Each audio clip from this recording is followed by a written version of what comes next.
So, what was your first computer? My first computer was 1998. I bought it at an auction, a furniture auction house. I thought, hey, a computer, they were just starting to come out. I bought it and took it home, and I didn't know what to do. It's an old school computer, floppy disk, hard drive, all that stuff. So it says, trying to use the mouse don't work. So you have to put commands. It's a DOS computer. So change directory, mouse. Then your mouse will pop up. Bling. Nowadays you just click, touch with the phone. You know what I mean? Nowadays you're just like, hey, who cares? Blah, blah, blah. And everybody's stuck to these things. You know what I mean? Right. Everybody is. I mean, I try not to be, but I ain't gonna lie. I've been stuck to it too. TikTok's a mother goose. Yeah.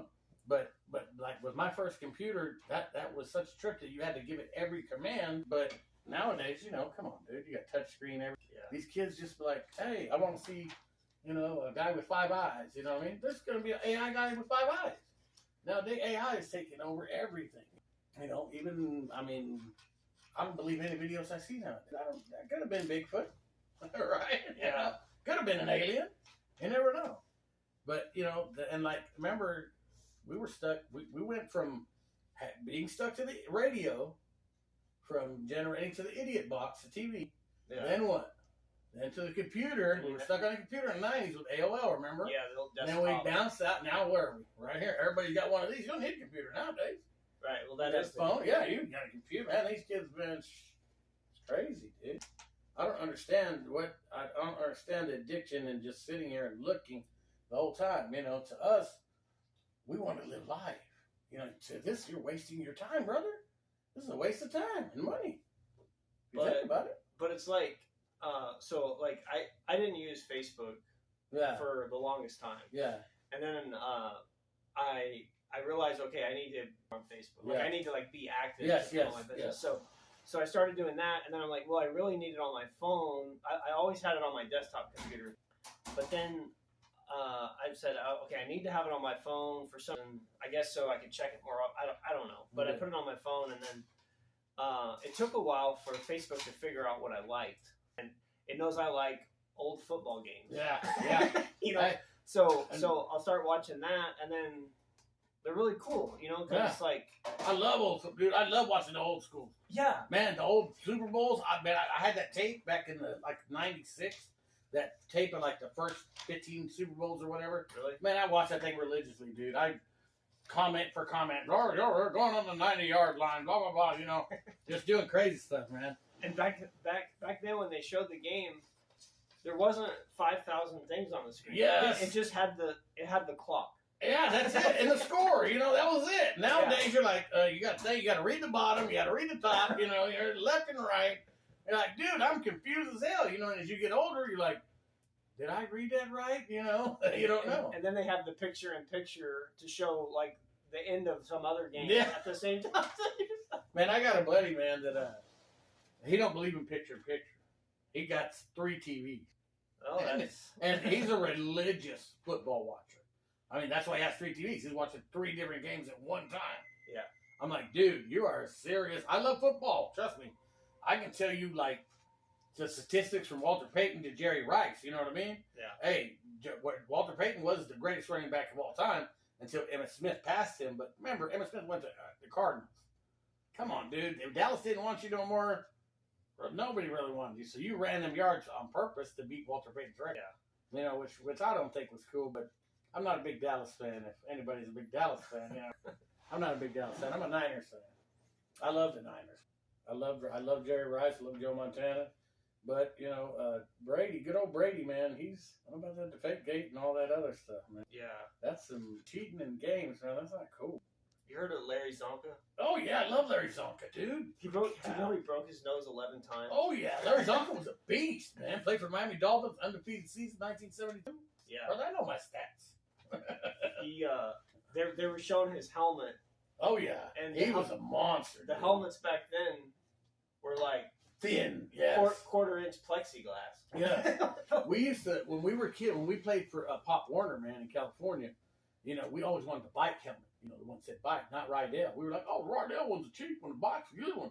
But we couldn't afford it, dude. You know what I mean? Yeah. We see the other guys with them. I'm like, man, that's a bike helmet.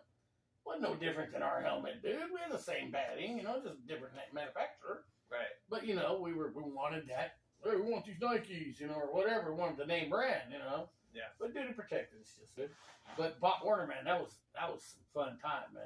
Oh, dude, I used to ride the bus every day to practice every day from when I was 5 years old. Have you ever been a coach?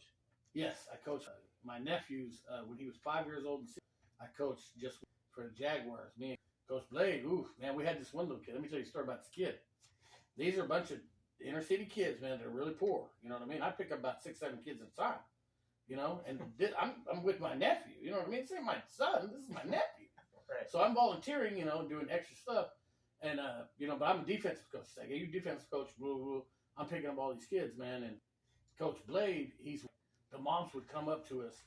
Look, can you make him run more? This and that. We make him run. There's this one kid. You're like the whole counselor. So let me tell you, there's one kid. His name, we called him Hitman. He was our quarterback, one of our quarterbacks. Really fast, but really smart mouth and stuff. His aunt pulls up. He stays with his aunt. She's like, okay. We made him run the whole practice.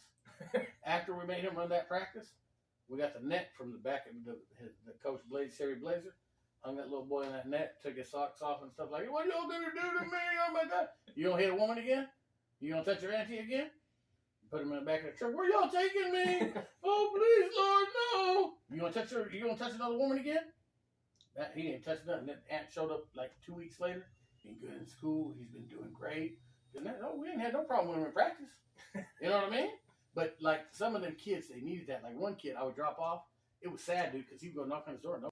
So he would just sit on his porch. Yeah. So I'd sit there and wait with him. It was sad. I don't mean so sad. I don't tell funny ones. That's what I'm telling. Well, but, still. Yeah, and that was, and it was all on the east side, bro. Poor houses. I mean, it was fun, but for me, like I brought all the kids to my house because I had the first PlayStation 1.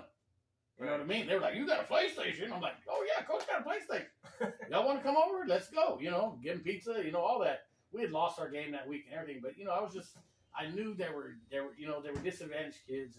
My nephew was more than they were, Yeah.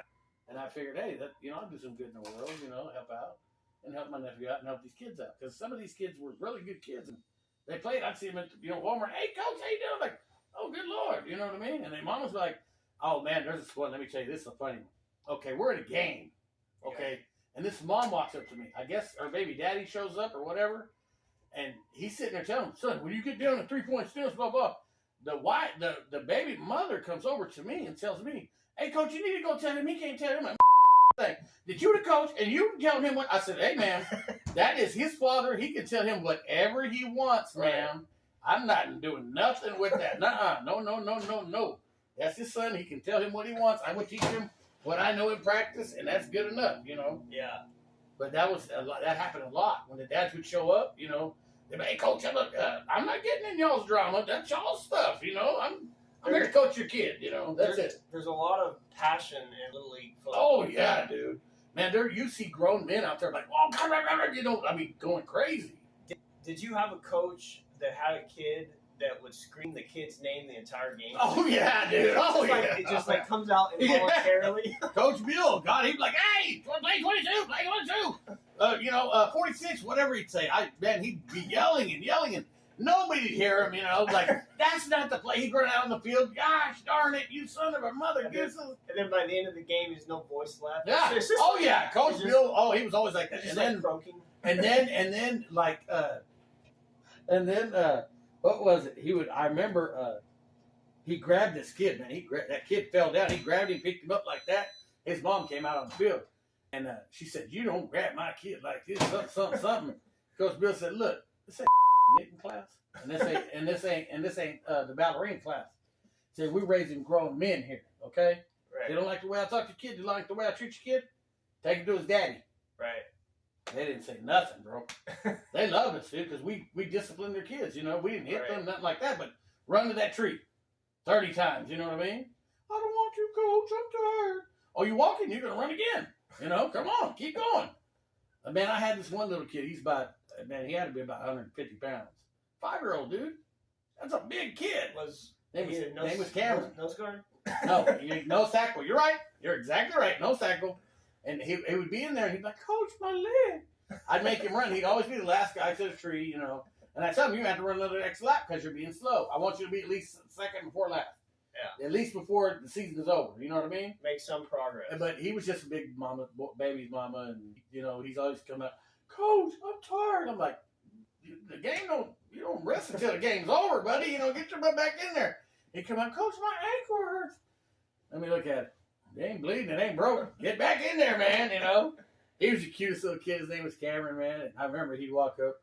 He's a big old boy, Coach. I said, man, I need you to fill that whole gap right there, man. I just stay there. I don't care if you fall. You can roll over and do whatever. Just sit on your butt. I don't care.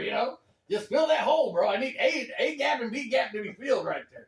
That's it. And then I had this linebacker, man. God, this kid, he would just throw his whole body at you. Yeah. He did not care. If he missed you, he just missed you. But when he connected, man, this kid went for like a 90-yard touchdown. And my guy's got a good angle on him. And, dude, he gets him right at the 1-yard line. And, I mean, throws his whole body in the air. Woo! Boom! Blams it, man. The whole crowd just goes nuts, dude.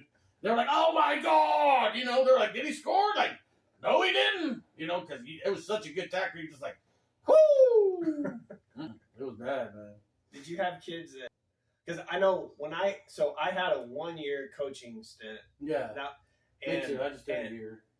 And whenever we signed up to make a long story short, somehow I got talked into coaching flag. Which I've done that. Which I don't recognize flag as football, but I was trying to have a good attitude. Yeah. The kids were out there. Yeah. So the league calls me because my son had signed up for flag football. I wasn't going to be a coach, but I got a call and they said, if we don't get a coach, we don't have a league, which I think was a lie. But it usually is. But so I said, well, I can be a coach, but I can't be a head coach. I know football, but flag is that's like talking Chinese. Yeah. I need the book first. So we started playing. So I guess with flag, even to this day, I still don't understand the role of linemen in flag football. I don't think they actually have a purpose. I don't know. I have played flag football, and I know exactly what you're talking about. And then also all the dynamics that I learned from tackle, they don't really apply to flag. No, at all. Other than running and catching and throwing. That's it. That's all flag football is. So we had one player. He was 3 years ahead physically from any other kid in the entire league. He was like the Michael Vick of the team. Oh wow, yeah. That's how Hitman was. God, he was fast. Man. Yeah, but the problem was the kid would miss practice half the time, so he wouldn't come. Oh man, that's why I picked those kids up. Well, yeah. So the head coach wouldn't start him, which I'm like, dude, I wouldn't either. I wouldn't have either. But at the time, I'm like, you needed him. Dude, just give him the ball in every play. I don't care. Hey, I've done that too. Trust me, we've done that too. We're like, that's our best player, just keep giving it to him, Yeah. Even in basketball, like with my son, we got a kid named MJ, man. And God, the name fits, bro, because we won the championship, I think, in 7th grade. Yeah. And this kid just, everybody, bro, he's averaging 30 points a game. But my son's sitting out there like a little Mexican Steve Kerr. They throw him the ball. Boom, he's hitting threes, bro. You know what I mean? And they love him for that. You know what I mean? Yeah. I'm like, drive the ball, son. You know what I mean? No, he's like, he loves hitting them threes, man. Yeah. But go ahead, get on the short side. Well, that was pretty much it. But we ended up, we scored 2 touchdowns. I think the whole season was 5 games. Yeah. So yeah. We scored 2 or 3 touchdowns. Like 8, maybe. We did playoff. Yeah. We went 0-5. But we had what I didn't realize is that because we were kind of like a new team, we got all the kids that were signed up for the first year. Yeah. They never played. Because think when I first did flag or organized football, they asked us, at 5 and 6 years old, have y'all ever played organized sports? So we're 5 years old, you know what I mean? What are you talking about? Play organized sports? No. Yeah. And they do that with my son too. He played basketball, soccer, basketball, football. Yeah. He's played everything. He thinks he's a Bo Jackson, man. Yeah. He does, man. He was playing soccer, he's playing basketball, and then he joined the football team, but then I ain't got time for football right now. I'm just gonna play some basketball and some soccer. And I was like, all right, you can do that, man.